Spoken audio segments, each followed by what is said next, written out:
템플스테이, 국제 애니메이션 페스티벌, 게임 개발자 육성, 프로스포츠 인재 지원, 병사 월급 인상, 에코 스타트업 지원, 중구난방으로 보이는 이 카테고리들을 하나로 묶는 게 있어요. 바로 저출산. 저 모든 게 다 저출산 예산으로 들어가 있거든요.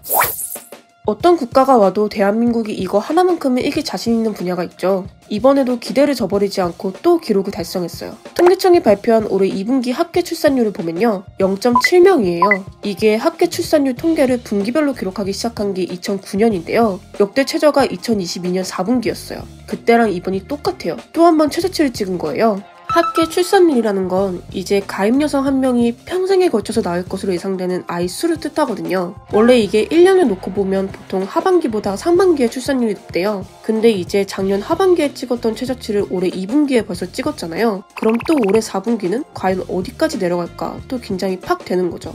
예상 한번 해보자고요. 작년을 보면 1분기 합계 출산율이 0.87명이었어요. 근데 이게 4분기에는 0.7명으로 떨어졌거든요. 올해 2분기에 받은 0.7도 그냥 0.7이 아니에요. 0.70이라서 진짜 간당간당하게 붙어있는 거예요. 이렇게 보면요. 진짜 빠르다? 그러면 3분기에 0.6명대로 내려간다는 거죠. 심지어 지역별로 보면 서울은 이미 0.53명이고요. 부산은 0.66명이에요. 대한민국 14개 주요 시도 중에 1.0이 넘는 시도가 단 한 개도 없어요.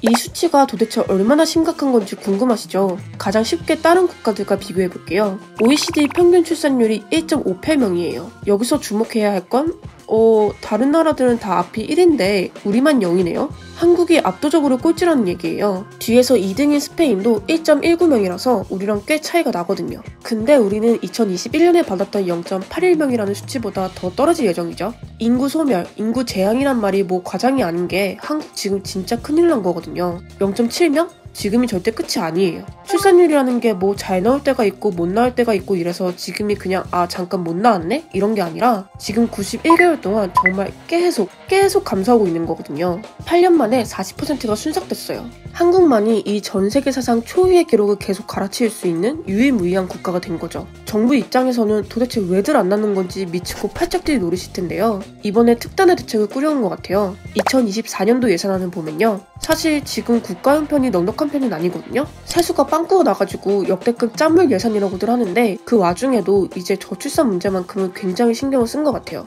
저출산 대응 5대 핵심 과제라고 저출산 관련해서 기존 정책을 제외한 신규 정책이나 보완 정책에 15조 4천억 원을 투입하겠다라고 한 거죠. 폐지하겠다는 여성가족부 예산도 늘렸어요. 근데 이제 성평등이나 청소년 정책 예산은 줄어들고 가족정책 관련 예산만 유일하게 증가한 거예요. 그럼 구체적으로 뭐가 대책이냐 한다면 유급 육아휴직을 기존 12개월에서 18개월로 늘렸고요. 부모 공동휴직 급여 인센티브도 150만 원 더 늘렸어요. 그 밖에 부모 급여랑 첫 만남 이용권이라고 뭐 이런 것도 있었나봐요. 다 늘렸어요. 그리고 중요한 건 신생아 출산 가구에게 공공분양주택 특별 공급 자격을 준대요. 근데 파격적으로 혼인 여부는 무관이라는 거죠. 또 금리 1.6%의 특례 대출도 새로 만들어줬어요. 결국 애 키울 시간도 주고 돈도 주고 집도 준다는 건데 미국 언론사 월스트리트 저널이 우리 보고 이렇게 얘기했어요. 부모에게 현금을 지급해도 세계 최저인 출산율이 더 낮아지고 있다. 실제로 저출산 대응 예산은 2006년 2조 원부터 시작해서 17년 동안 계속 증가해왔어요. 우리나라의 저출산 대책이라고 하면 앞서 본 것처럼 현금성 지원이 대다수예요.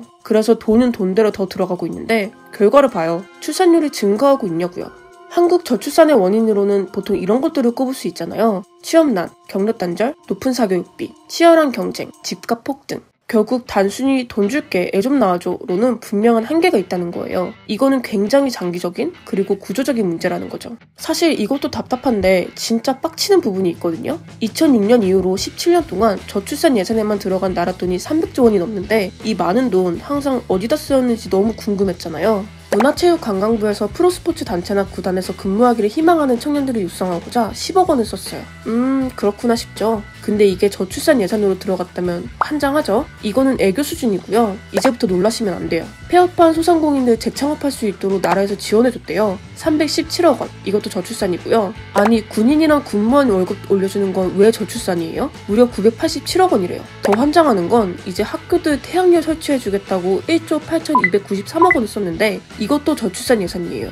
이런 저출산 정책과 거리가 멀고도 먼 예산만 따져보면 2022년 저출산 예산의 7%래요. 작년에만 이랬으면 양반이죠. 2006년부터 5년 동안은 템플스테이 사업이 저출산 예산으로 잡혔었어요. 아유, 이유가 황당하네요. 가족의 여가 생활을 지원한다는 취지였대요. 군사력을 보강하기 위해서 첨단 무기를 도입하는 예산 987억 원도 저출산? 물론 나란 일 하시는 분들의 큰 뜻을 제가 다 헤아리지는 못하겠죠. 그래도 너무 심한 거 아니에요? 이게 왜 그랬냐면 저출산 정책이라는 걸 어디서부터 어디까지로 볼 수 있느냐가 좀 불분명했던 것 같아요. 이게 부처별로 저출산에 투입할 수 있는 자원을 각출하려고 했는데 정의하는 기준이 다 다르다 보니까 귀에 걸면 귀걸이, 코에 걸면 코걸이가 됐던 거죠. 또 아무 상관없는 사업이어도 저출산이라는 명목만 살짝 갖다 붙이면 상대적으로 예산 통과하기가 좀 더 쉬웠나 봐요. 아무리 그래도 그렇지 이러니 출산율이 꼴찌라고 해도 할 말이 없는 거죠. 국무조정실이 만 19세부터 34세까지의 청년 1만 5천 명을 설문했어요. 출산 의향을 묻는 질문에 여성 응답자의 55.3%, 절반 정도면 의향이 있다고 답했대요.